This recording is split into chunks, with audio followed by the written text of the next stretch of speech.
Եկեք արձանագրենք, որ մեր ձևով շարժման հանրահավաքին հաջորդեցին էլի ձայնագրություններ, որոնք այն մասին էին, որ 40,000 դրամով մարդկանց բերում էին իրենց հանրահավաքին։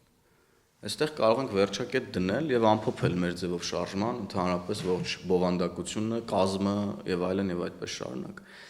Մեր ձևով շարժումը ուղղակի վերնագրի փոփոխությունն է եւ որոշ ինչ-որ դեմքերի փոփոխություններ են եւ ուրիշ ոչինչ, որովհետեւ նրանց հետևորդների եւ ուրեմն կազմում առասարակ մենք հետևորդների շարքում եւ կազմում առասարակ մենք տեսնում ենք նույն մարդկանց։ Դաշնակներն են, որոշ եկեղեցականներ են, որոնք իրենց գործունեությամբ պղծում են եկեղեցին եւ ըստ էության հակաեկեղեցական շարժման մասնակիցներ են, այն հոգեվորականներն, ովքեր մասնակցում են ընդդիմադիր քաղաքական գործընթացներին, որտեղ փողով մարդ են բերում,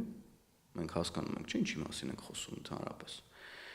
Իսկ ինչ վերաբերվում է այդ բանին, որ հեսա մենք կգանք, ձեզ մնաց 6 ամիս, ձեզ մնաց 3 ամիս, 10 օր մնաց, 7 օր մնաց, 1 օր մնաց, վաղը հիմա գալիս ենք հեսա, այս խոսակցությունները մենք 2018 թվականից լսում ենք։ Բայց սա հերթական այն մանիպուլյացիան է, սուտն է, որ փորձում են հենց իրենք գեներացնել առաջին հերթին իրենց շրջապատի համար